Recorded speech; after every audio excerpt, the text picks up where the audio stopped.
आज तुम यहां हो, इस क्षण में, इस आवाज को सुनते हुए।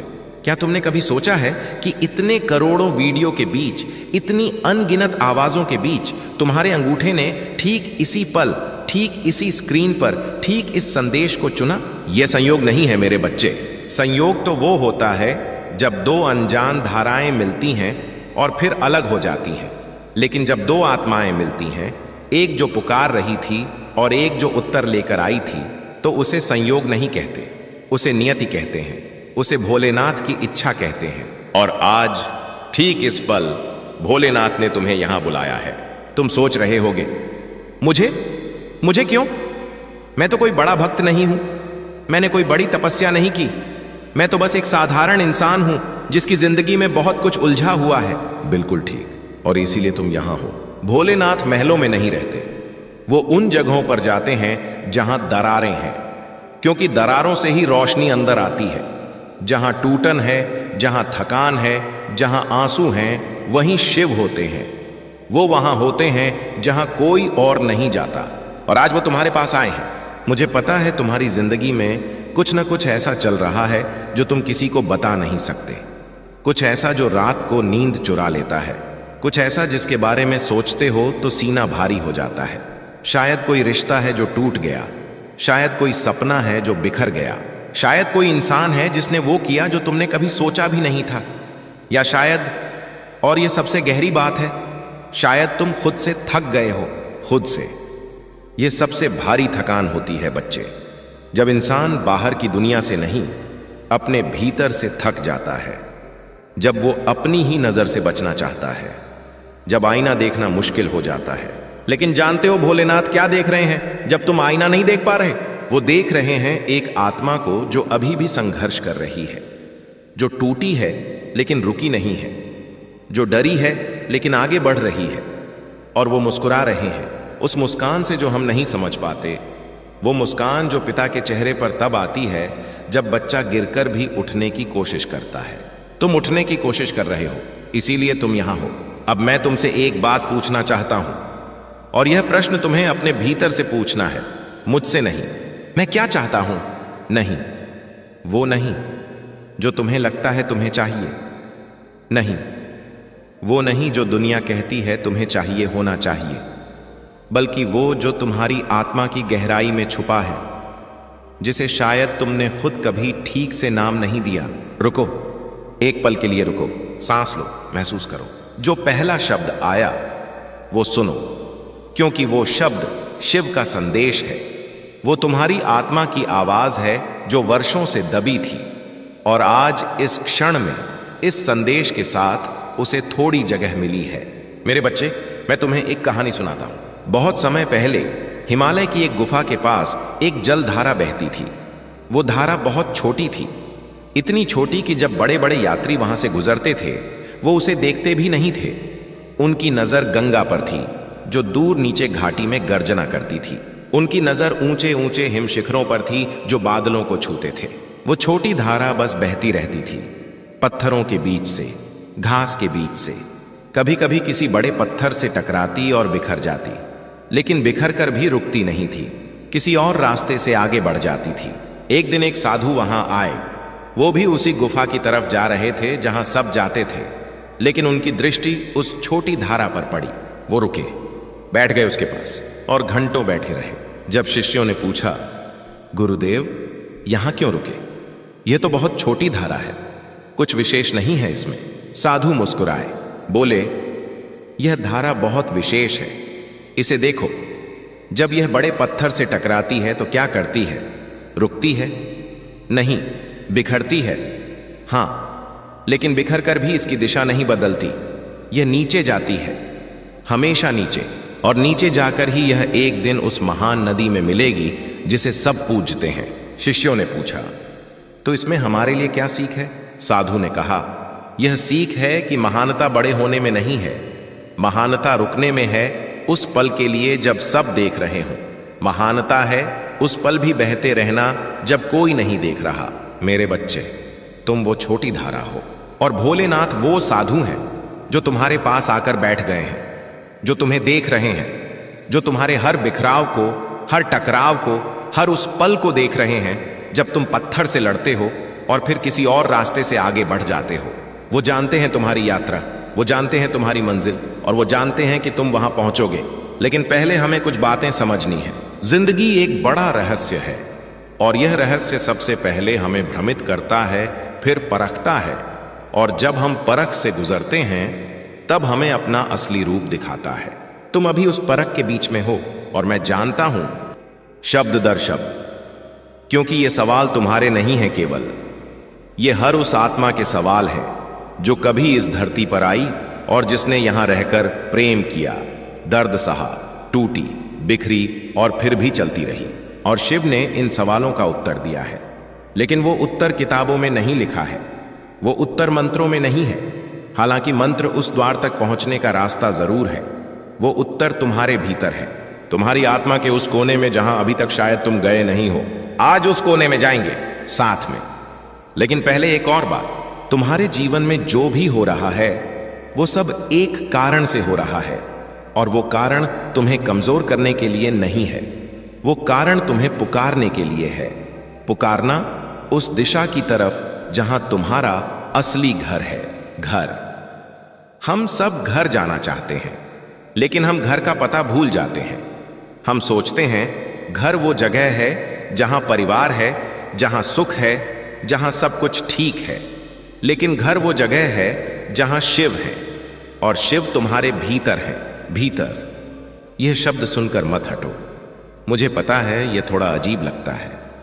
भीतर, यह शब्द हमें कभी कभी डराता है, क्योंकि भीतर जाने का मतलब है अपने आप से मिलना, और हम अपने आप से बहुत डरते हैं। हम डरते हैं कि अगर हम सच में भीतर गए तो जो हम वहां देखेंगे वो हमें पसंद नहीं आएगा। लेकिन मेरे बच्चे, जब तुम भीतर जाते हो सच में, डर छोड़कर, बिना कोई तैयारी किए, तो तुम्हें वहां एक चीज मिलती है, शांति।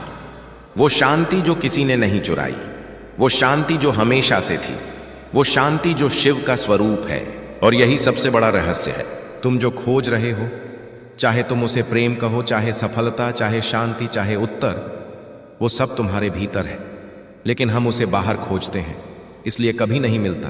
अब मैं तुम्हें एक और कहानी सुनाता हूं। एक गांव था। उस गांव में एक युवक था जिसका नाम था कल्याण। कल्याण बहुत होनहार था। सब कहते थे यह लड़का एक दिन कुछ बड़ा करेगा। उसके माता पिता को उस पर गर्व था। उसकी आंखों में एक ऐसी रोशनी थी जो दूर से दिखती थी। लेकिन एक दिन, एक ही दिन में सब बदल गया। उसके पिता का व्यापार डूब गया, घर गिरवी रखना पड़ा। जो रिश्तेदार कल तक सलाम ठोकते थे वो आज मुंह फेर लेते थे। जिस लड़की से शादी तय थी उसके घर से खबर आई कि वो किसी और से ब्याही जाएगी। एक ही रात में कल्याण की दुनिया उलट गई। वो रात भर रोया, फिर सुबह उठा, पानी पिया और चल पड़ा। कहां, उसे नहीं पता था, बस चलते रहने का मन था। चलते चलते वो एक जंगल में पहुंचा। जंगल घना था, रास्ता दिखता नहीं था, लेकिन वो चलता रहा। और तब उसे एक आवाज सुनाई दी, बहुत धीमी आवाज, लेकिन बहुत स्पष्ट। रुको। वो रुक गया। पीछे देखो। उसने पीछे देखा। जंगल था, उलझा हुआ, घना, डरावना। आगे देखो। उसने आगे देखा। जंगल था, उतना ही उलझा हुआ, उतना ही घना। तो फिर कहां जाएंगे, उसने मन ही मन सोचा। और तब आवाज आई, ऊपर देखो। उसने ऊपर देखा। पेड़ों की पत्तियों के बीच से आसमान दिख रहा था, नीला, विशाल, अनंत। और उस आसमान को देखकर कल्याण की आंखें भर आईं, क्योंकि उसे पहली बार एहसास हुआ कि चाहे नीचे कितना भी उलझाव हो, ऊपर हमेशा आसमान होता है। चाहे जंगल कितना भी घना हो, आसमान उससे बड़ा होता है। और जब हम नीचे की उलझन में फंसे होते हैं, हम ऊपर देखना भूल जाते हैं। मेरे बच्चे, वो आवाज जो कल्याण को सुनाई दी वो शिव की थी, और वही आवाज आज तुम्हें सुनाई दे रही है। ऊपर देखो। ऊपर यानी उस चेतना की तरफ जो तुम्हारी समस्याओं से बड़ी है। ऊपर यानी उस शक्ति की तरफ जो तुम्हारे भय से बड़ी है। ऊपर यानी भोलेनाथ की तरफ। अब मैं तुमसे एक गहरी बात करना चाहता हूं। तुम्हारे जीवन में जो दर्द है उसे एक पल के लिए देखो, लेकिन डर से नहीं, जिज्ञासा से। जैसे एक वैज्ञानिक किसी नई चीज को देखता है, बिना निर्णय के, बिना भय के, बस देखने के लिए। वो दर्द कैसा दिखता है, उसका रंग क्या है, उसका आकार क्या है, वो कहां से आया? जब तुम इस तरह देखोगे, बिना प्रतिरोध के, बिना भागने की कोशिश के, तो एक अद्भुत बात होगी। वो दर्द छोटा दिखने लगेगा, नहीं, खत्म नहीं होगा, लेकिन छोटा दिखेगा। क्योंकि जब हम दर्द से भागते हैं तो वो हमारा पीछा करता है और बड़ा लगता है। जब हम उसे देखते हैं, सामना करते हैं, तो वो अपने असली आकार में दिखता है। और शिव का पूरा दर्शन यही है। शिव ने विष पिया था। क्यों? क्योंकि उन्होंने उससे मुंह नहीं फेरा।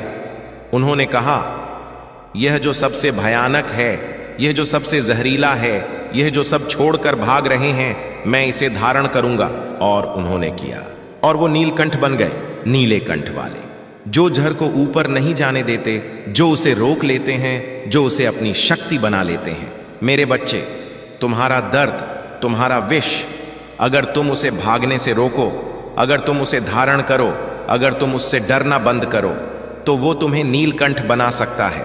तुम्हारे भीतर भी एक नीलकंठ छुपा है।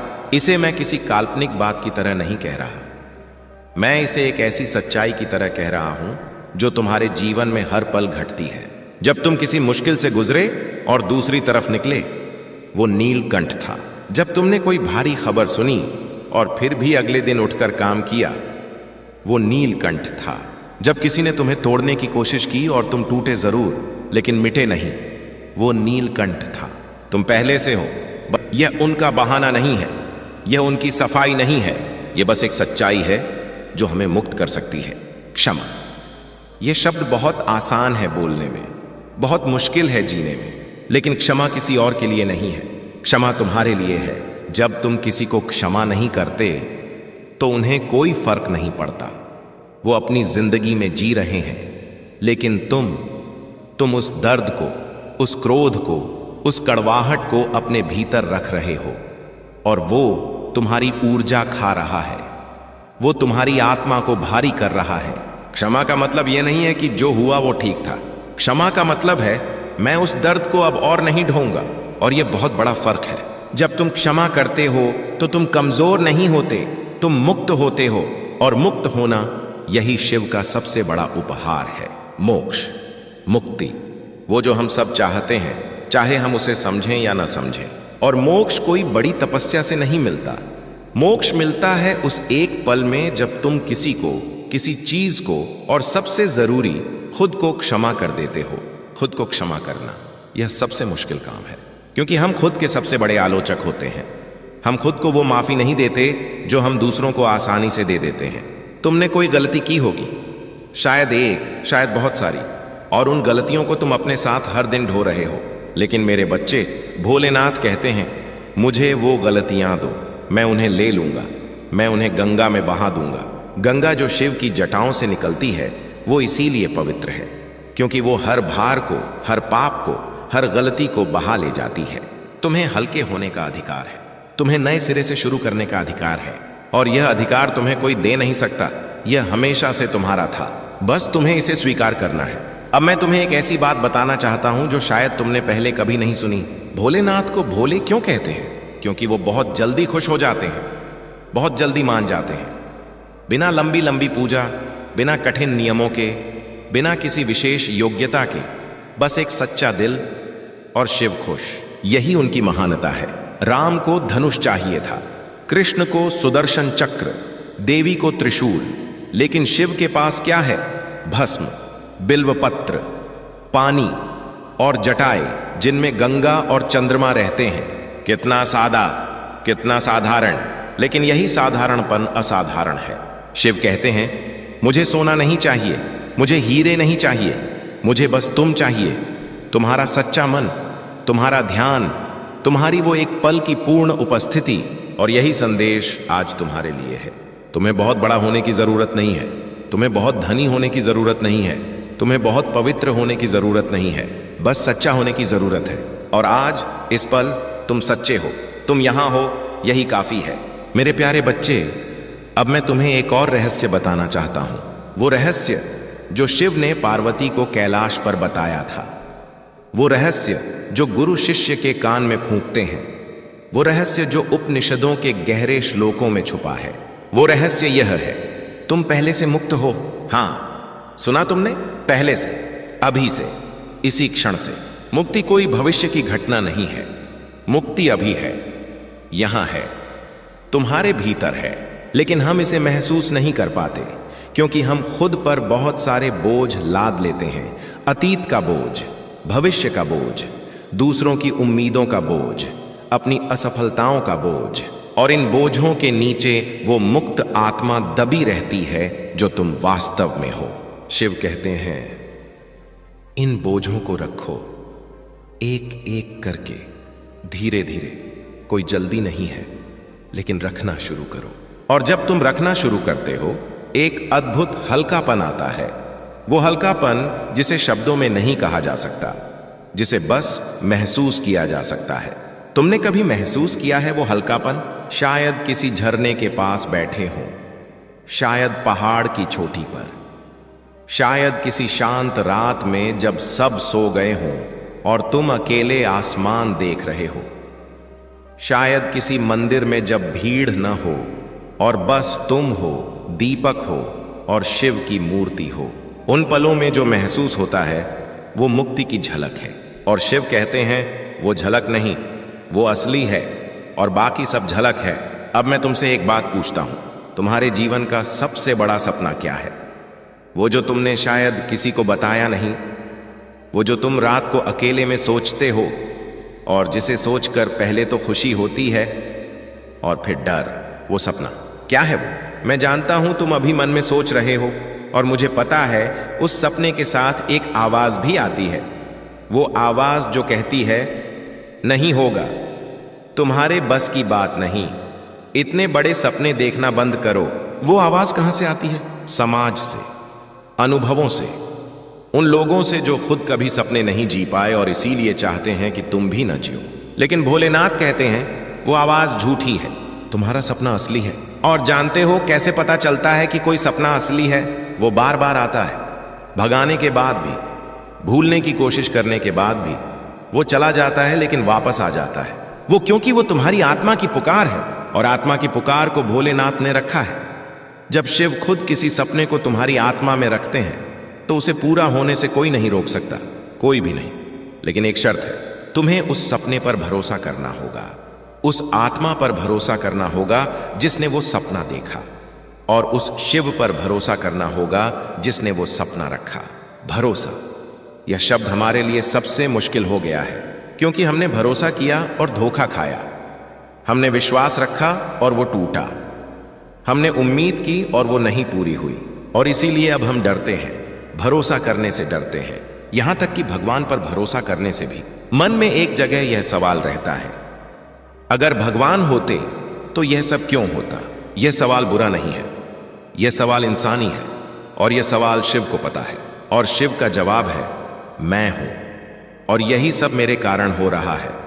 लेकिन तुम मेरे इरादे नहीं समझते, क्योंकि तुम एक पल देख रहे हो और मैं पूरा यात्रा देख रहा हूं। एक पल। एक मां को कल्पना करो, उसका छोटा बच्चा है, बच्चे को बुखार आया है, मां डॉक्टर के पास ले जाती है, डॉक्टर इंजेक्शन देता है, बच्चा रोता है, मां को दर्द होता है, लेकिन मां इंजेक्शन नहीं रुकवाती। क्यों? क्योंकि मां जानती है यह दर्द जरूरी है, यह दर्द बच्चे को ठीक करेगा। अगर बच्चे की दृष्टि से देखो, मां ने धोखा दिया, मां ने दर्द दिया, मां ने रुकवाया नहीं। लेकिन मां की दृष्टि से देखो, मां ने प्रेम किया, सबसे गहरा प्रेम। भोलेनाथ वो मां है और हम वो बच्चे, और हमारा दर्द वो इंजेक्शन है जो हमें ठीक कर रहा है। यह जानना आसान नहीं है, यह स्वीकार करना आसान नहीं है। मैं यह नहीं कह रहा कि यह आसान होना चाहिए, लेकिन यह सच है। और जब हम इस सच को स्वीकार करते हैं, धीरे धीरे एक एक कदम, तो एक परिवर्तन होता है। दर्द वहीं रहता है, परिस्थिति वहीं रहती है, लेकिन हमारा उससे संबंध बदल जाता है। हम पीड़ित नहीं रहते, हम साधक बन जाते हैं, और साधक वो आगे बढ़ता है। मेरे बच्चे, अब मैं तुम्हारे साथ एक बहुत खास बात करना चाहता हूं। तुम्हारे जीवन में अभी इस समय एक चुनाव है। हर पल में एक चुनाव होता है, लेकिन कुछ पल ऐसे होते हैं जब वो चुनाव बहुत महत्वपूर्ण होता है।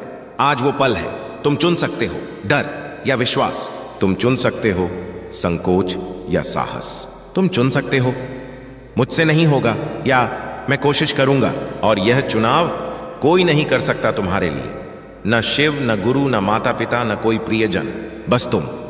और जब तुम चुनते हो विश्वास, साहस, मैं कोशिश करूंगा, तो उसी पल शिव तुम्हारे साथ खड़े हो जाते हैं।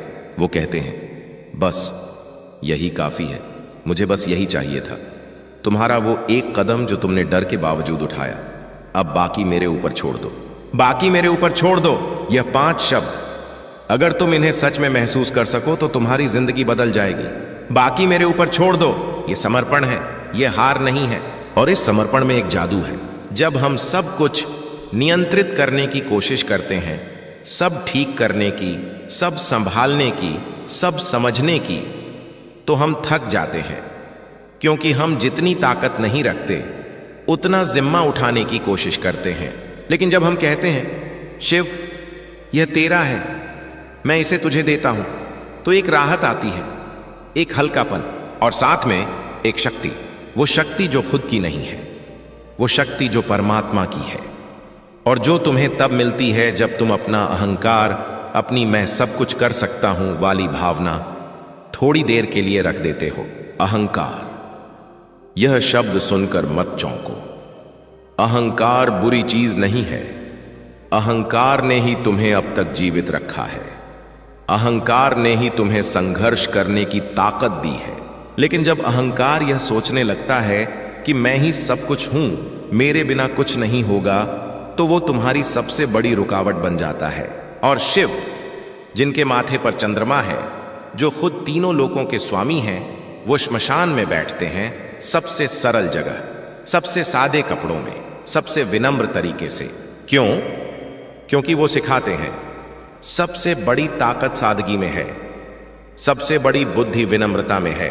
और जो सबसे ज्यादा जानता है, वो सबसे ज्यादा यह जानता है कि वो कुछ नहीं जानता।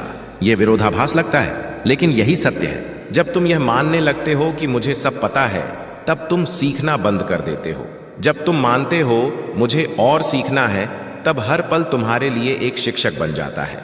हर दर्द शिक्षक, हर असफलता शिक्षक, हर वो इंसान जिसने तुम्हें ठेस पहुंचाई शिक्षक। यह स्वीकार करना कठिन है, लेकिन जब तुम इसे स्वीकार करते हो तो जीवन की दिशा ही बदल जाती है। जो पहले शत्रु था वो गुरु दिखने लगता है, जो पहले विपत्ति थी वो अवसर दिखने लगती है, जो पहले अंत था वो नई शुरुआत दिखने लगती है। और यह कोई पॉजिटिव थिंकिंग का ट्रिक्स नहीं है, यह शिव की दृष्टि है। शिव की वो दृष्टि जो तीसरी आंख से देखती है, जो वास्तविकता को उसके गहरे अर्थ में देखती है। तुम्हारे भीतर भी वो तीसरी आंख है, वो बंद है लेकिन है, और जब वो खुलती है तो जीवन पूरी तरह अलग दिखता है। और वो आंख खुलती है जागरण से। जागरण का मतलब है जागना, लेकिन नींद से नहीं, उस मोह से जिसमें हम डूबे रहते हैं, उस भ्रम से जागना जो हमें बताता है कि यही सच है, इससे आगे कुछ नहीं। और जागरण कोई एक पल में नहीं होता, जागरण एक यात्रा है, और तुम आज उस यात्रा पर हो। इस वीडियो को देखना यह एक कदम है उस यात्रा पर। इस संदेश को सुनना यह एक कदम है। और अगर यह संदेश तुम्हारे दिल को छू रहा है, अगर तुम्हें लग रहा है कि यह सिर्फ मेरे लिए है, तो यह भोलेनाथ की कृपा है। इस ऊर्जा को, इस दिव्य स्पंदन को दूसरों तक भी पहुंचाओ, जो तुम्हारे प्रिय हैं, जो तुम्हारे जैसे ही किसी राह की तलाश में हैं। उनके साथ यह संदेश साझा करो, क्योंकि जब तुम किसी के लिए रोशनी बनते हो तो तुम्हारी अपनी रोशनी और बढ़ती है। और यदि तुम चाहते हो कि भोलेनाथ का यह दिव्य मार्गदर्शन, यह अमृतवाणी निरंतर तुम्हारे जीवन में बहती रहे, तो भोलेनाथ जी का संदेश को अभी अपने जीवन का हिस्सा बना लो। क्योंकि भोलेनाथ स्वयं कह रहे हैं, जो मेरे द्वार पर आता है उसे मैं खाली नहीं जाने देता। और जो इस संदेश को अपने दिल में उतरते हुए महसूस कर रहे हैं, कमेंट में लिखो 888। यह संख्या एक संकेत है, एक स्वीकृति है। जैसे तुम कह रहे हो, मैं तैयार हूं, मैं यह आशीर्वाद स्वीकार करता हूं। और भोलेनाथ जानते हैं, जो तैयार है उसे वो जरूर मिलता है जो उसे चाहिए। मेरे बच्चे, अब हम एक ऐसी यात्रा पर जाते हैं जो तुमने शायद कभी नहीं की, अपने भीतर की यात्रा। बंद करो आंखें। नहीं, शाब्दिक रूप से नहीं, क्योंकि तुम पढ़ रहे हो, लेकिन अपने मन की आंखें गलत ढूंढती हैं। उन्हें थोड़ी देर के लिए बंद करो और बस सुनो। तुम्हारी सांसें, अभी इसी पल तुम सांस ले रहे हो, इसका मतलब है तुम जीवित हो। और जीवित होना यह अपने आप में एक चमत्कार है। सोचो, इस पल इस पृथ्वी पर कितने पत्थर हैं जो सांस नहीं लेते, कितने पेड़ हैं जिनके पास चेतना नहीं है, कितने जीव हैं जो सोच नहीं सकते, और तुम सांस ले रहे हो, सोच रहे हो, महसूस कर रहे हो। यह चमत्कार है, यह शिव का उपहार है। और अगर तुम इस उपहार को, इस जीवन को सच में जीना चाहते हो तो पहले इसे महसूस करना होगा, पहले इसके प्रति कृतज्ञ होना होगा।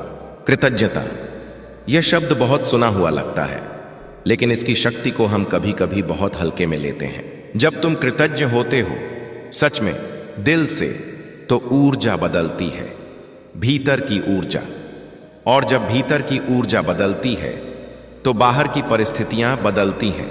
यह मैजिक नहीं है, यह विज्ञान है, यह शिव का विज्ञान है। शिव तत्व यानी वो चेतना जो सब में है, सबको धारण करती है, वो तुम्हारी भावनाओं के प्रति बहुत संवेदनशील है। जब तुम कृतज्ञता की ऊर्जा भेजते हो तो वो उसी ऊर्जा को और बड़ा करके वापस भेजता है। और जब तुम भय और शिकायत की ऊर्जा भेजते हो, वो भी बड़ा होकर आता है। इसीलिए कहा जाता है, जैसा मन वैसी दुनिया। यह कोई भाग्यवाद नहीं है, यह चेतना का नियम है। और इस नियम को समझना, यह तुम्हारे जीवन को बदल सकता है। अब मैं तुम्हें एक व्यावहारिक बात बताना चाहता हूं।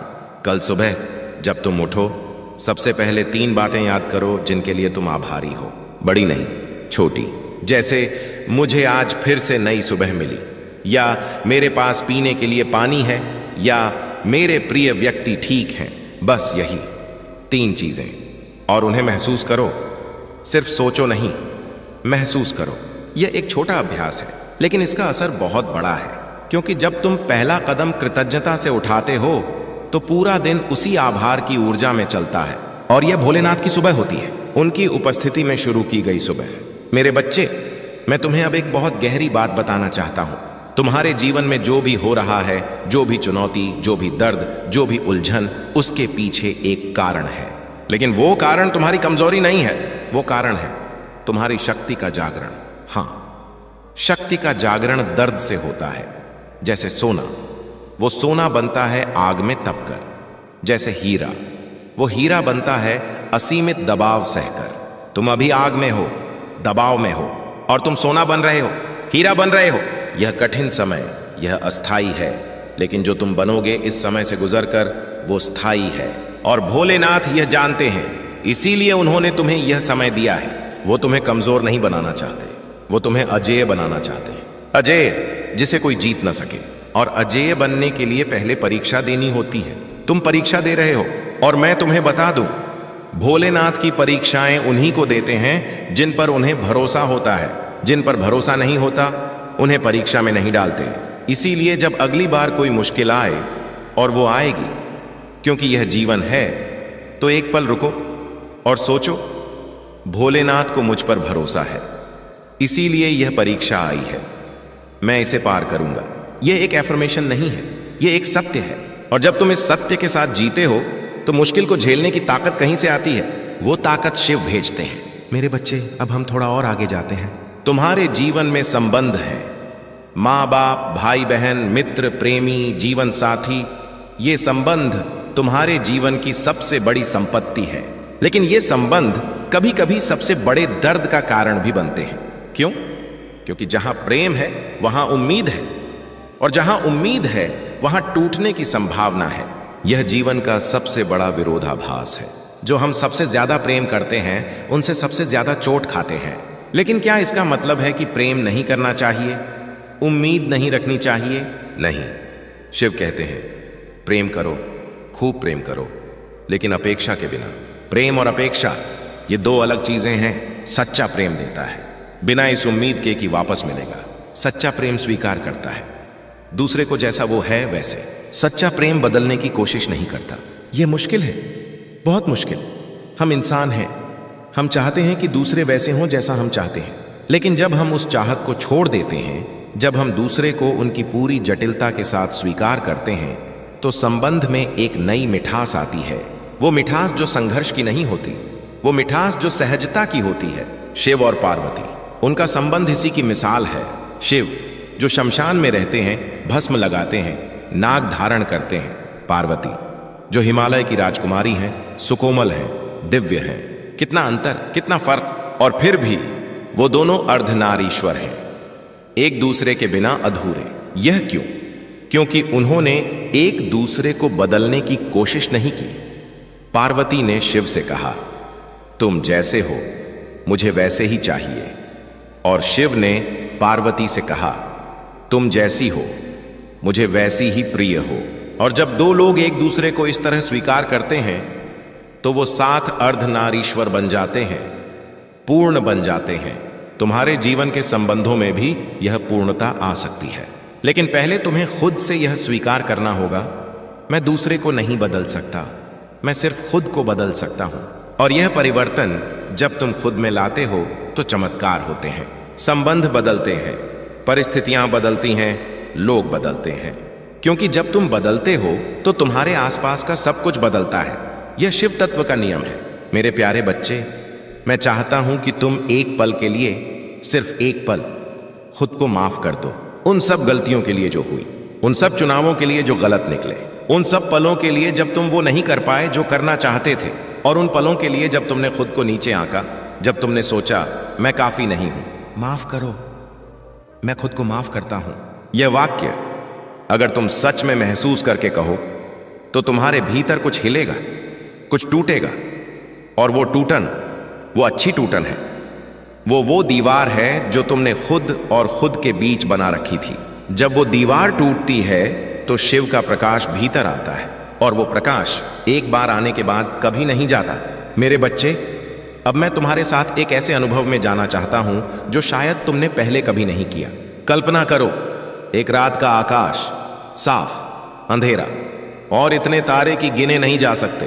तुम उस आकाश के नीचे खड़े हो, अकेले, लेकिन डरे हुए नहीं, क्योंकि तुम महसूस कर रहे हो इस विशाल ब्रह्मांड में, इन करोड़ों तारों के बीच एक सितारा है जो तुम्हारे लिए है, जो सिर्फ तुम्हारे लिए चमक रहा है। वो सितारा, वो शिव है, और वो कह रहे हैं, मैं यहां हूं, मैं हमेशा यहां था, मैं हमेशा यहां रहूंगा। यह अनुभव, यह कल्पना नहीं है, यह सच है, क्योंकि शिव वो केवल मंदिर में नहीं है, वो उस आकाश में है, उन तारों में है, उस हवा में है जो अभी तुम महसूस कर रहे हो, उस धड़कन में है जो अभी तुम्हारे सीने में है। अहम ब्रह्मास्मि, मैं ब्रह्म हूं। यह एक उपनिषद की घोषणा नहीं है, यह एक जीवंत सत्य है।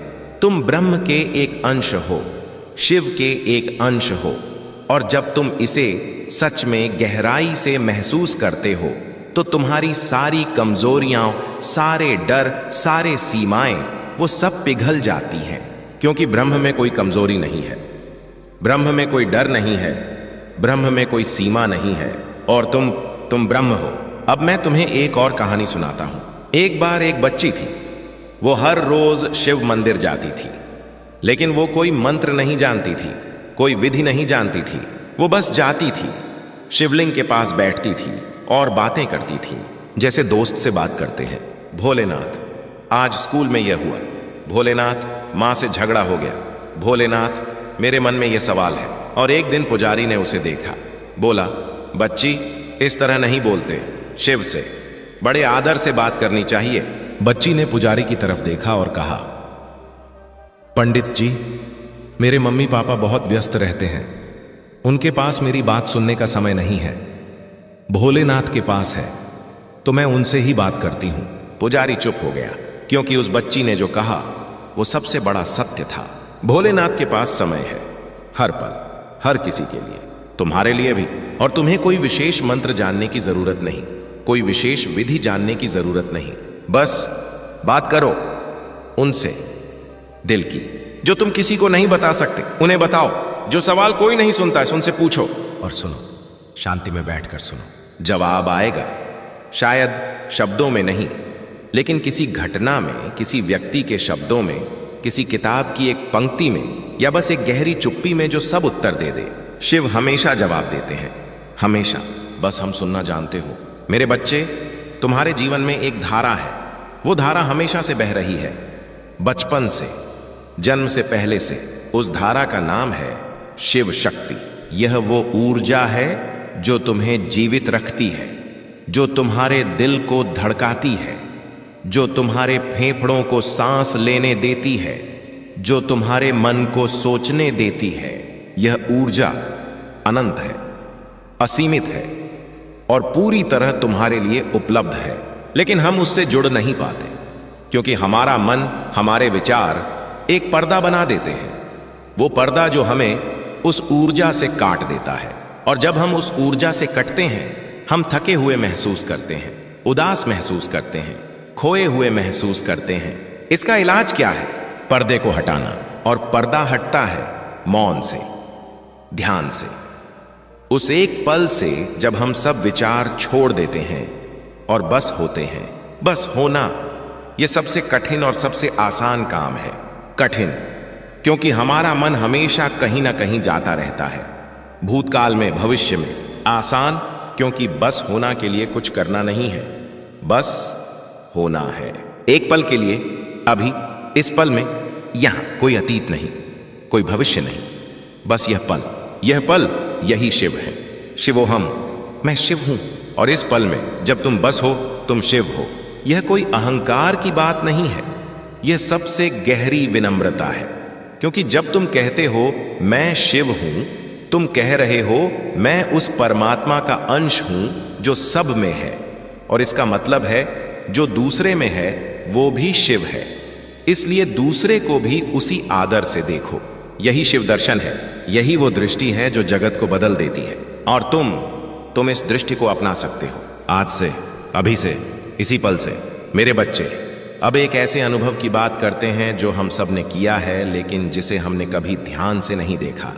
क्या तुमने कभी किसी के साथ ऐसा महसूस किया है जब शब्दों की जरूरत नहीं थी, जब बस साथ बैठना ही काफी था, जब उनकी उपस्थिति मात्र से सब ठीक लगने लगा?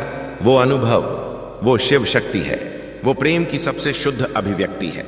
और शिव वही प्रेम देते हैं, उस उपस्थिति में जो अदृश्य है लेकिन महसूस होती है, उस शांति में जो कहीं से नहीं आती लेकिन हर जगह है। जब तुम किसी मंदिर में होते हो और आंखें बंद करते हो और एक अजीब सी शांति होती है, वो शिव उपस्थिति है।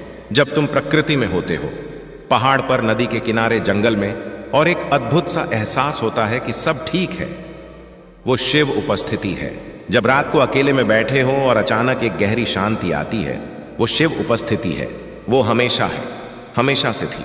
बस हम उस पल ही उसे महसूस कर पाते हैं जब हमारा मन थोड़ा शांत होता है।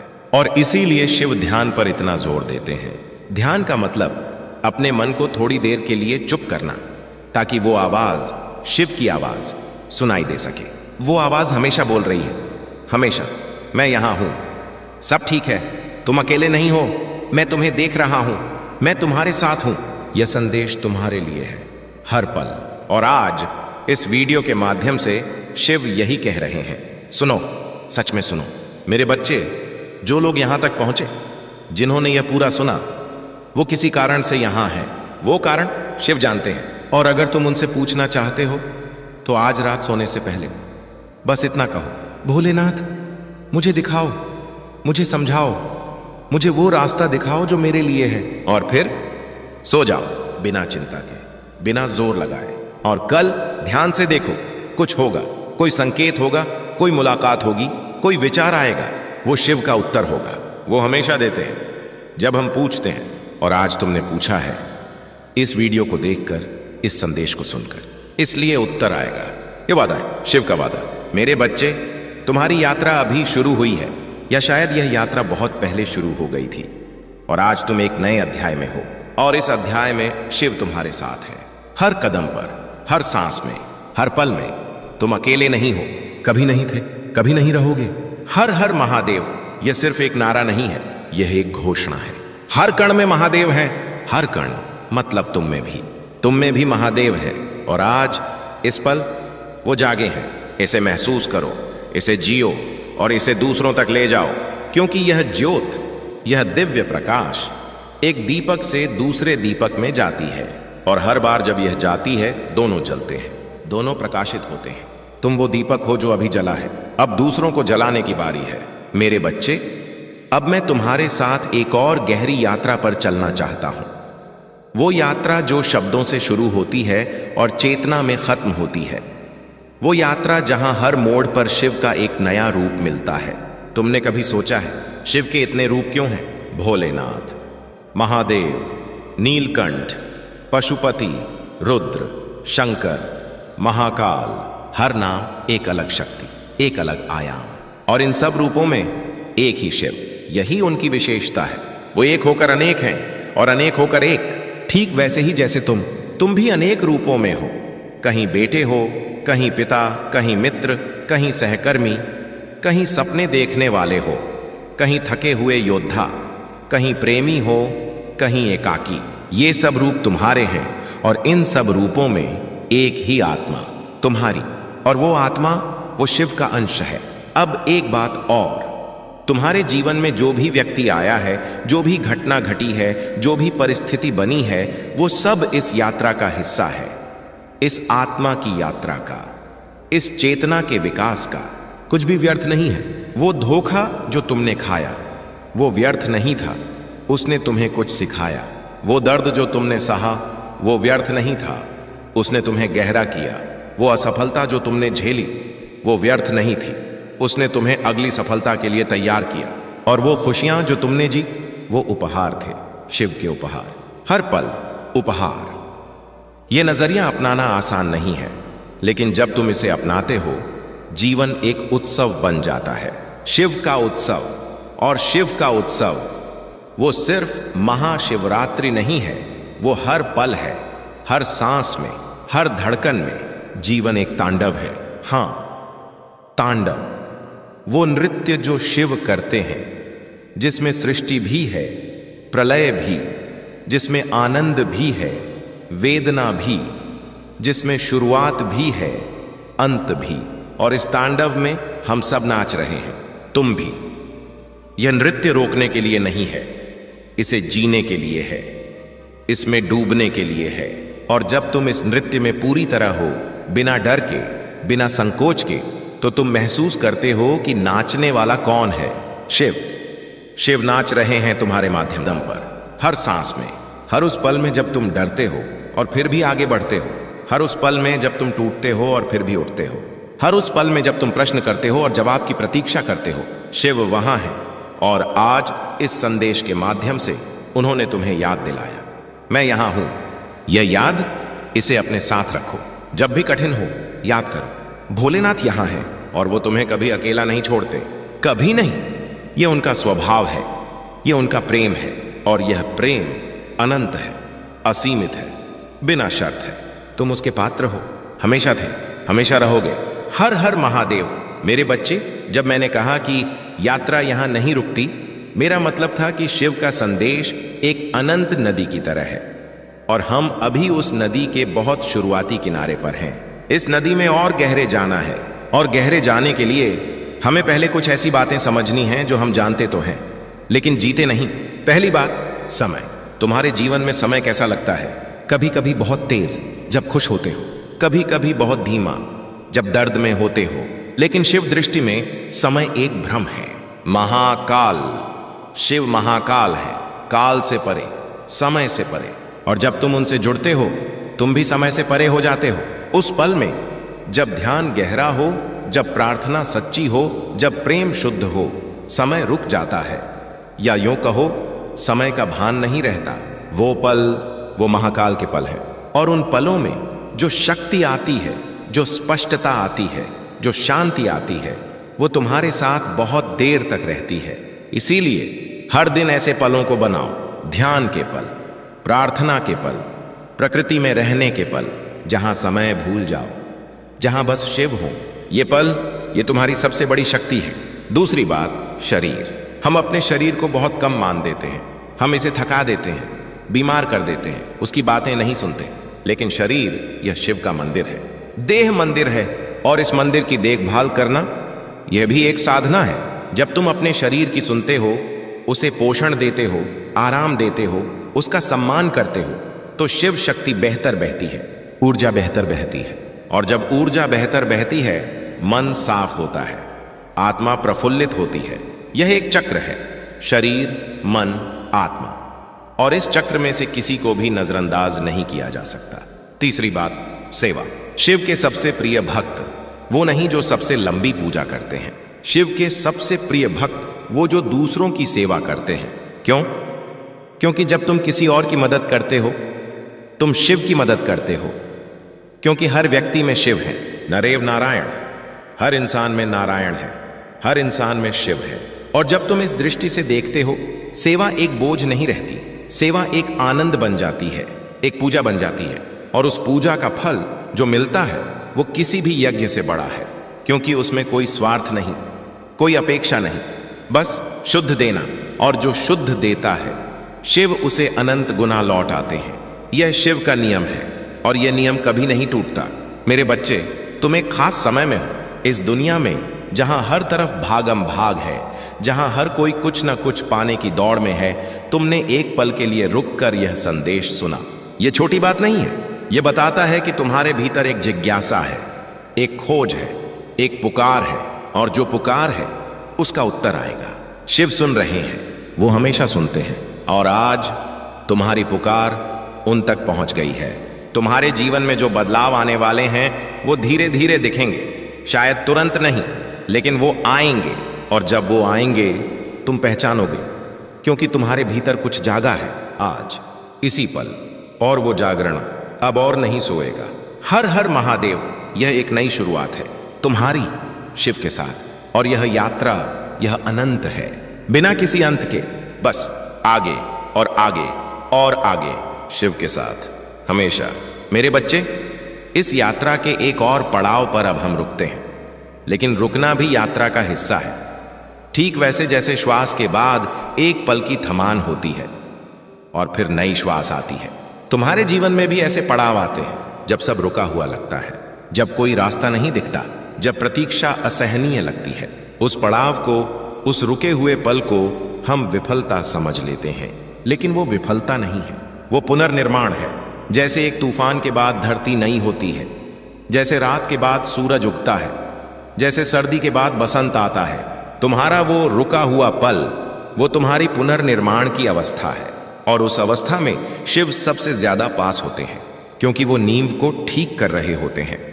वो तुम्हारे भीतर की उस नींव को, जो कभी कभी कमजोर पड़ जाती है, उसे मजबूत कर रहे होते हैं, ताकि अगली बार जब तुम ऊंचाई पर हो तो गिरो नहीं, ताकि अगली बार जब तुम्हारे पास बहुत कुछ हो तो तुम उसे संभाल सको, ताकि अगली बार जब तुम सफलता की चोटी पर हो तो तुम वहां से देख सको और कृतज्ञ हो सको। यह शिव की दूरदर्शिता है और तुम उस दूरदर्शिता के पात्र हो, इसीलिए तुम यहां हो। इसीलिए तुम्हारे जीवन में जो हो रहा है वो हो रहा है, और इसीलिए यह सब बहुत जरूरी है। मेरे बच्चे, अब मैं तुम्हें एक बात बहुत गहराई से बताना चाहता हूं। शिव के पास भक्त आते हैं हर तरह के। कुछ आते हैं सोने के लिए, कुछ शोहरत के लिए, कुछ सफलता के लिए, कुछ प्रेम के लिए, और शिव वो सब देते हैं क्योंकि वो भोले हैं। लेकिन उनसे पूछो तुम्हें क्या चाहिए, और वो कहेंगे मुझे वो चाहिए जो तुम्हारे पास है, जो तुम किसी को नहीं दे सके। तुम्हारी वो टूटन, वो वेदना, वो जगह जहां अंधेरा है, वो हिस्सा जिसे तुम छुपाते हो, वो वही मांगते हैं, क्योंकि वही उनकी पूजा है। जब तुम अपना दुख उनके सामने रखते हो, बिना सजाए, बिना अच्छा बनाए, तो वो उसे ले लेते हैं और उसकी जगह देते हैं आनंद। ये व्यापार नहीं है, ये कृपा है, शिव कृपा। और यह कृपा किसी विशेष को नहीं, सबको मिलती है, तुम्हें भी। बस उसे स्वीकार करना है, खुले हाथों से, खुले मन से, खुले हृदय से। भोलेनाथ, मैं यहां हूं, मुझे स्वीकार करो। और वो स्वीकार करते हैं हमेशा, बिना किसी शर्त के। यही शिव है, यही उनका प्रेम है, और यही तुम्हारा घर है। हर हर महादेव। मेरे प्यारे बच्चे, मैं तुम्हें अब एक बात और कहना चाहता हूं, जो इस संदेश का सबसे गहरा हिस्सा है। तुम जानते हो, जीवन में कभी कभी एक ऐसा पल आता है जब सब कुछ बदल जाता है।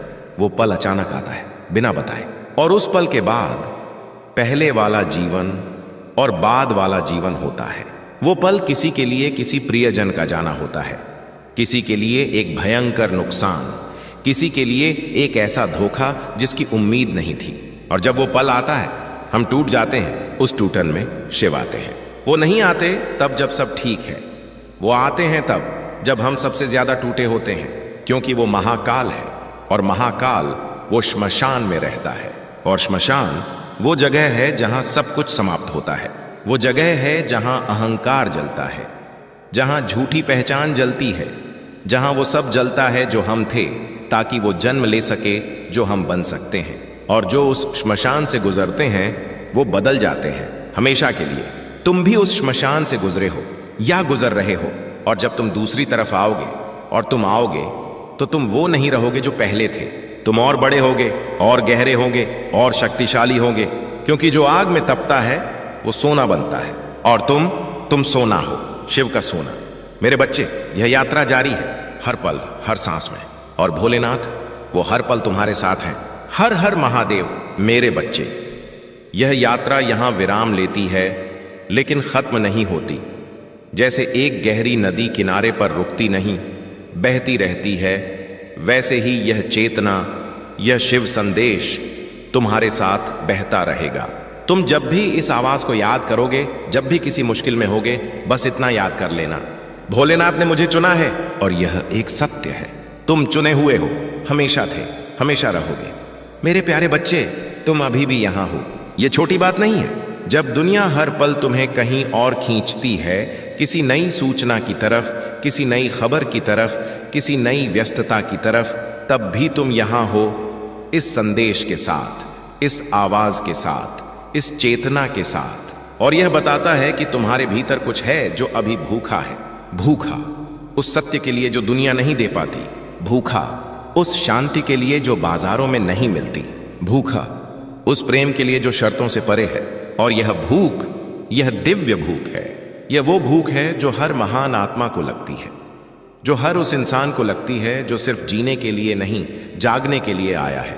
और तुम जागने के लिए आए हो, इसीलिए यह भूख है, इसीलिए यह यात्रा है। अब मैं तुम्हें एक ऐसी बात बताना चाहता हूं जो शायद किसी ने तुम्हें पहले कभी नहीं बताई। तुम्हारे जीवन का हर वो पल जब तुम अकेले थे, जब रात बहुत लंबी लगती थी, जब आंसू आते थे और कोई देखने वाला नहीं था, उन पलों में तुम अकेले नहीं थे। वहां एक उपस्थिति थी, शांत, अदृश्य, लेकिन इतनी वास्तविक कि अगर तुम उस पल में ध्यान देते तो महसूस होती। वो उपस्थिति भोलेनाथ की थी। वो तुम्हारी हर सांस के साथ थे। हर उस पल में जब तुमने सोचा और नहीं सह सकता, उन्होंने तुम्हें थामा, बिना कोई शोर किए, बिना कोई घोषणा किए, बस थामे रखा। और तुम अब तक यहां हो। यह उनका प्रमाण है। जो इंसान खुद को थामता है वो एक सीमा तक जाता है, लेकिन जब शिव थामते हैं तो कोई सीमा नहीं होती। तुम उस असीमित करुणा का प्रमाण हो। चलते चलते, खड़े खड़े, टूटते और उठते हुए तुम हर बार उठे। और यह उठना, यह चमत्कार है। अब मैं तुम्हें एक ऐसे रहस्य के द्वार पर ले जाना चाहता हूं जिसे कम लोग देख पाते हैं। हम सब जीवन में दो तरह से चलते हैं। एक, जब हम चाहते हैं कि जीवन हमारी इच्छा के अनुसार चले। दो, जब हम जीवन की इच्छा के अनुसार चलते हैं। पहला रास्ता अहंकार का रास्ता, दूसरा रास्ता समर्पण का रास्ता। और अधिकांश दर्द हमारे जीवन में इसलिए है क्योंकि हम पहले रास्ते पर चलते हैं और फिर आश्चर्य करते हैं कि इतनी थकान क्यों है। जीवन को अपनी इच्छा से चलाने की कोशिश करना, यह उस व्यक्ति जैसा है जो नदी के विरुद्ध तैरता है। वो तैर तो सकता है लेकिन थक जाएगा और अंत में नदी उसे वहीं ले जाएगी जहां उसे जाना था। तो क्यों ना नदी के साथ बहा जाए। ये कमजोरी नहीं है, ये बुद्धिमानी है, यह समर्पण है। और शिव दर्शन में समर्पण सबसे बड़ी शक्ति है। जब तुम कहते हो, हे भोलेनाथ, मेरी इच्छा नहीं तुम्हारी इच्छा हो, तो एक अद्भुत बात होती है। तुम्हारा बोझ हल्का हो जाता है, क्योंकि अब तुम्हें सब कुछ नियंत्रित नहीं करना। अब तुम्हें हर परिणाम की चिंता नहीं करनी। अब तुम्हें हर रास्ते का नक्शा नहीं बनाना। बस अपना कर्म करो अपनी पूरी ताकत से और फिर उसे शिव को दे दो।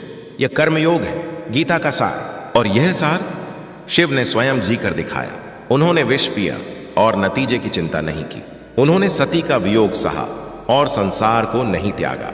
उन्होंने तांडव किया और प्रलय की परवाह नहीं की, क्योंकि वो महाकाल हैं, समय से परे, परिणाम से परे। और तुम, जब तुम उनसे जुड़ते हो, तुम भी थोड़े से उस महाकाल चेतना को छूते हो, और उस स्पर्श में एक असीमित शक्ति है। मेरे बच्चे, अब मैं तुम्हें एक कहानी सुनाना चाहता हूं। यह कहानी बहुत पुरानी नहीं है और बहुत नई भी नहीं। यह कहानी हर उस इंसान की है जिसने कभी हार मान ली थी और फिर एक पल में सब बदल गया। एक शहर में एक औरत रहती थी। नाम उसका था प्रभा। प्रभा बहुत मेहनती थी। छोटे से घर में 3 बच्चों की परवरिश अकेले करती थी। पति की नौकरी चली गई थी, ऊपर से घर का किराया, बच्चों की पढ़ाई, मां की दवाइयां। एक दिन सब कुछ एक साथ आ गया। किराया जमा करना था, बड़े बेटे की फीस भरनी थी और दवाइयां खत्म थी। पैसे नहीं थे। उस रात प्रभा बहुत देर तक बैठी रही, रोती रही, थकी थकी, टूटी हुई। और फिर उसने एक काम किया।